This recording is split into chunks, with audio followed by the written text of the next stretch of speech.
आशा करता हूं आप सब बहुत अच्छे होंगे। मेरा नाम है सिद्धांत अग्निहोत्री, स्टडी आईक्यू पे आपका बहुत बहुत स्वागत है। आईएनएस विराट के बारे में मैंने आपको बताया था, याद होगा आपको, 4 महीने पहले मैंने एक लेक्चर लिया था। आईएनएस विराट ने 3 दशकों तक हमारा साथ दिया, 1984 से लेके अभी तक, और फाइनली मुंबई से अलांग गुजरात तक इसने फाइनल जर्नी की सितंबर में, और उसके बाद उसको डिसमेंटल किया गया। इसको मां बोला जाता था और नेवी ने बड़ा इमोशनल स्टेटमेंट जारी किया था। अब एक्सपर्ट्स ने बोला था कि बहुत सारे लोग ये बोल रहे थे कि आप इसको डिसमेंटल मत करो। Crowd Maharashtra government, Andhra Pradesh government ने बोला कि आप क्राउड फंडिंग करो, हम इसको म्यूजियम में कन्वर्ट कर सकते हैं। डिसमेंटल मतलब समझ रहे हो ना, कि जैसे आपकी कोई कार है, अब आपने उसको 30-40 साल चलाई, वैसे तो इतना नहीं चलाओगे, मान लो 10-15 साल चलाई, अब वो बेकार हो गई, अब आप उसको कबाड़ में बेच दो। तो यहां पे शिप के साथ भी होता है। आईएनएस विराट को पहले सरकार ने से खरीदा यहाँ पे अलांग शिप ब्रेकर ने ऑक्शन में, और उसके बाद अब इसको डिसमेंटल करके स्क्रैप में, कबाड़ में बेच दिया जाएगा, उससे काफी प्रॉफिट होगा। अब इस डिसमेंटलिंग प्रोसेस को रोकने के लिए बहुत जतन किए गए। म्यूजियम बनाने की इसको बात चल रही थी कि इतने समय तक इसने हमको सर्व किया। भाई आईएनएस विराट एयरक्राफ्ट कैरियर है, और अभी हमारे पास वैसे टोटल 3 एयरक्राफ्ट कैरियर भारत के पास होने चाहिए। एक तो इंडियन ओशन में, साउथ में, एक इधर, हमारे अगर बात करें तो हमारे 3 नेवल बेस है ना। इधर अगर आप आ जाओगे वेस्टर्न साइड पे, वेस्टर्न कोस्ट मुंबई है, सदर्न कोस्ट कोची है, और इधर विशाखापट्टनम है ईस्टर्न में। तो ये 3 हमारे मेन कोस्ट है, मेन सेंटर्स हैं नेवी के। तो तीनों जगह आपको एयरक्राफ्ट कैरियर चाहिए। अब आईएनएस विराट था और एक आईएनएस विक्रमादित्य था, तो जो कि 2017 से ऑपरेशनल है। आईएनएस विक्रांत जो है वो ये इंडिजिनियसली बना है। जैसे अभी तक हम एयरक्राफ्ट कैरियर क्या बाहर से खरीदते हैं, लेकिन आईएनएस विक्रांत को हम बना रहे हैं, लेकिन अभी तक वो ऑपरेशनल नहीं है। तो आईएनएस विराट गया, अब हमारे पास सिर्फ एक ही एयरक्राफ्ट कैरियर है, आईएनएस विक्रमादित्य। एयरक्राफ्ट कैरियर मतलब जब युद्ध होगा ना, तो जो एयरक्राफ्ट हैं, जो हेलीकॉप्टर्स हैं, जो चॉपर्स हैं, वो इन्हीं कैरियर से छोड़े जाते हैं। चलता फिरता एयरपोर्ट होता है ये एयरक्राफ्ट कैरियर, ठीक है। तो आईएनएस विराट की अवधि पूरी हो गई, लेकिन सुप्रीम कोर्ट ने इस पे स्टे लगा दिया। अब इस खबर को हम बहुत अच्छे से कवर करने वाले हैं। चलिए आगे बढ़ते हैं। टेस्ट सीरीज हमने लॉन्च की है दोस्तों, आपको बहुत ज्यादा फायदा होगा। आईबी की टेस्ट सीरीज, आईबी के एग्जाम्स आ गए हैं, तो आईबी की टेस्ट सीरीज आप जरूर अवेल करें। यहां पे मुझे फॉलो करें, इंस्टा पे सवाल पूछ सकते हैं। अभी कुछ टाइम से मैं सवालों के जवाब नहीं दे रहा हूं, बहुत जल्द दूंगा, क्योंकि बिजी भी था, तबीयत भी काफी खराब थी। सुप्रीम कोर्ट ऑर्डर क्या कह रहा है?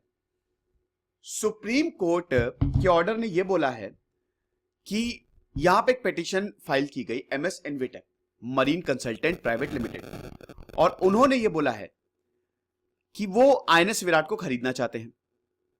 आईएनएस विराट, पहले आपको थोड़ा हिस्ट्री बता देता हूं। INS Virat longest serving vessel रहा है। हमने इसको ब्रिटिश से खरीदा था, हर मैजेस्टी इसको बोला जाता था, हरमीस। 1959 में ब्रिटिश भैया देखो, ब्रिटेन की नेवल फोर्सेस सबसे, ब्रिटेन ने अपनी नेवी की बदौलत ही पूरी दुनिया पर रूल किया है, क्योंकि जो समुंदर को रूल करता था वही बादशाह। क्योंकि उस समय एयरफोर्स इतनी डेवलप ही नहीं थी। वो तो वर्ल्ड वॉर 2 में एयरफोर्स का हमने देखा ना जलवे, तब एयरफोर्स को उसके बाद डेवलप किया गया। तो या तो पैदल सेना या फिर आपकी नेवी। तो ब्रिटेन के पास तगड़ी नेवी थी, हमेशा से ब्रिटेन ने अपनी नेवी पे बहुत काम किया है। तो 1959 में इसको ब्रिटेन में, ब्रिटिश नेवी में इसको कंडक्ट किया। तो 1984 तक उसने ब्रिटेन में सर्व किया, और उसके बाद हमने इसको खरीद लिया। अब हमने खरीदा तो ये आईएनएस विराट बन गया, और इसने हमारे लिए बहुत बड़े बड़े काम किए हैं। आईएनएस विराट ने बहुत सारे ऑफिसर, 27 से ज्यादा कैप्टन्स को इन्होंने अपनी गोद में पाला है। आईएनएस विराट को मां बोला जाता था। इतने लंबे समय तक ये नेवी के साथ रहा है। एयरक्राफ्ट कैरियर ऑफिसर्स की ट्रेनिंग यहां पे होती थी। लेकिन 2020 में 4 महीने पहले सितंबर में इसने अपनी आखिरी जर्नी की, और अब वक्त आ गया था कि आईएनएस विराट, हर किसी की एज होती है कि अब उसको टाटा बाय बाय बोल दिया जाए। लोग बहुत इमोशनल हो गए। लोगों ने बोला, एक्सपर्ट्स ने बोला कि इसको म्यूजियम में कन्वर्ट कर देते हैं। भाई ये हमारी धरोहर है, हम इसको म्यूजियम बना देते हैं। लेकिन वो काम बना नहीं। अब दोस्तों अभी एक पिटीशन फाइल हुई, MS Envitech marine consultant private limited, ये आईएनएस विराट को खरीदना चाहती है और इसको म्यूजियम में कन्वर्ट करना चाहती है। तो दोस्तों जब ये पिटीशन आई तो सुप्रीम कोर्ट की बेंच ने जो हमारे चीफ जस्टिस ऑफ इंडिया ऐसे बोबडे हेड कर रहे, तो उन्होंने बोला कि parties are directed to maintain status को, यथास्थिति को बनाए रखें, dismantling breaking of the subject ship known as INS Viraat till date as on date. अब ये बड़ी प्रॉब्लम क्रिएट करेगा ना। कैसे प्रॉब्लम क्रिएट करेगा? ये एमएस एनविटेक मरीन कंसल्टेंट जो है, ये थाने बेस्ड फर्म है।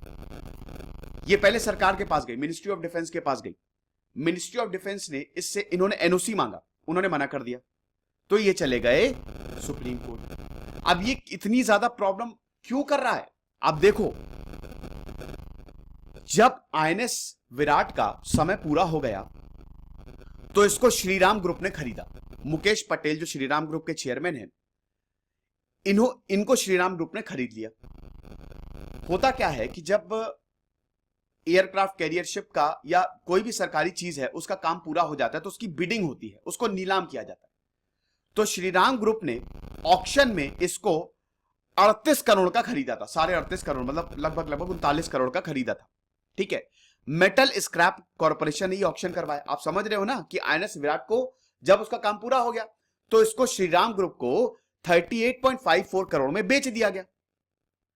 अब हुआ क्या है दोस्तों कि जब इनको बेचा गया तो इन्होंने इसकी डिसमेंटलिंग शुरू कर दी, और यही मुकेश पटेल बोल रहे हैं कि we are yet to get a formal order from the Supreme Court. अभी सुप्रीम कोर्ट का ऑर्डर हमको, अब क्योंकि सुप्रीम कोर्ट ने बोला है कि अब इसको नहीं तोड़ा जाएगा, और अभी यथास्थिति जैसा पहले था वैसे ही बना के रखो, यानी कि जो भी डिसमेंटलिंग वर्क है उसको आप अभी रोक दो। ठीक है, तो ये इनको बहुत बड़ा लॉस हो जाएगा ना मुकेश पटेल। कैसे?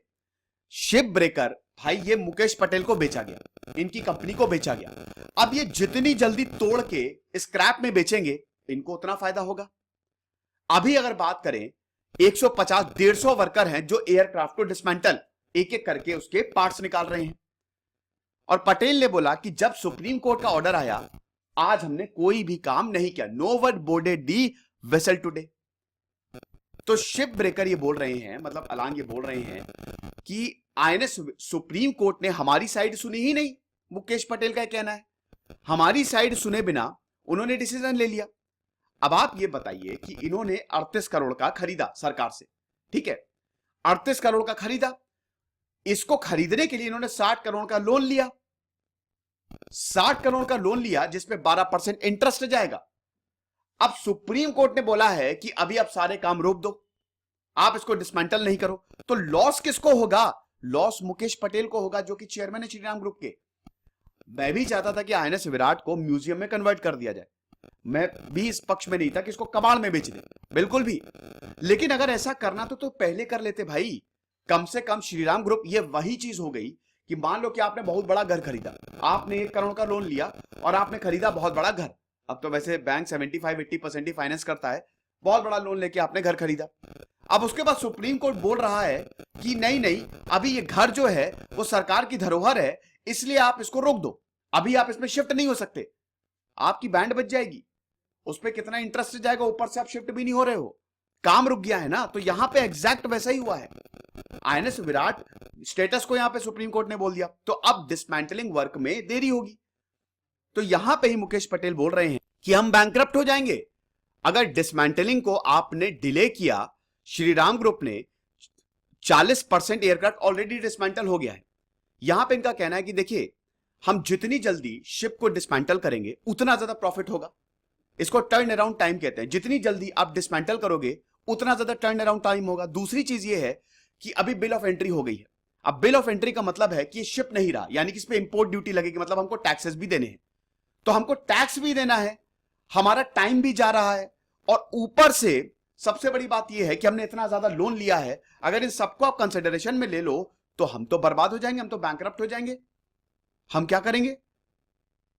तो यहां पे पटेल का कहना है, अब आईएनएस विराट आपको पता है अलांग 28 सितंबर को पहुंचा था, फॉर्मल सेरेमनी अनाउंस हुई थी, उसके बाद सब कुछ बढ़िया चल रहा था, लेकिन यहां पे पिटीशन फाइल कर दी। अब वैसे तो 1 साल पहले इसको डिसमेंटलिंग की परमिशन दे दी गई है ना, हालांकि मोदी सरकार 500 करोड़ इन्वेस्ट करने के लिए तैयार थी कि इसको म्यूजियम में कन्वर्ट कर दिया जाए, लेकिन एक कमिटी बैठाई गई और एक्सपर्ट्स ने बोला कि देखिए शिप की कंडीशन बहुत ज्यादा खराब होती जा रही है, बेटर यही है कि हम इसको बेच दे, डिसमेंटल कर दे, ठीक है।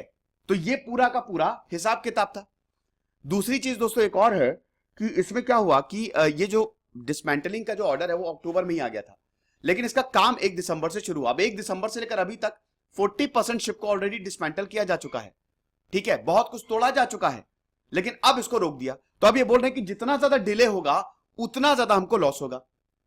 तो यहां पे मुकेश पटेल बोल रहे हैं कि अगर एनवीटेक को बहुत ज्यादा, वो पहले से सीरियस थे एयरक्राफ्ट को, कैरियर को प्रिजर्व करना, और ये मैं इनकी बात से बिल्कुल सहमत हूं कि अगर एनवीटेक वाकई में सीरियस थे कि एयरक्राफ्ट को प्रिजर्व करना है तो उनको पहले ही ऑक्शन में आ जाना चाहिए था।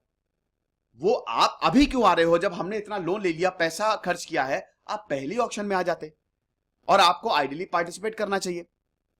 पटेल ने बोला है कि श्रीराम ग्रुप ने प्राइवेट फर्म को अच्छा खासा टाइम दिया था कि आप सरकार से एनओसी ले आओ और आईएनएस विराट को रीपरचेस कर दो, लेकिन अब ऐसा नहीं हो रहा है। तो अब देखेंगे दोस्तों क्या होता है आगे। फिलहाल देखिए, मेरा तो मन यही है कि आईएनएस विराट को डिसमेंटल नहीं किया जाए। यहाँ पे जो श्रीराम ग्रुप है उनको अगर हो सके, एनवीटेक ग्रुप, तो प्रॉपर नेगोशिएशन हो, जो भी लोन जो भी खर्चा हुआ उनको दे दे, और एनवीटेक जो है वो इसको खरीद के म्यूजियम बना दे। ये मेरी तो दिली ख्वाहिश है। देखेंगे आगे क्या होता है। फिलहाल ये लेक्चर था, ये मेरा टेलीग्राम चैनल है, 13,100 सब्सक्राइबर, आप इसको जरूर ज्वाइन करिए। खुश रहिए, पढ़ते रहिए। इधर से सिद्धांत अग्निहोत्री साइनिंग ऑफ।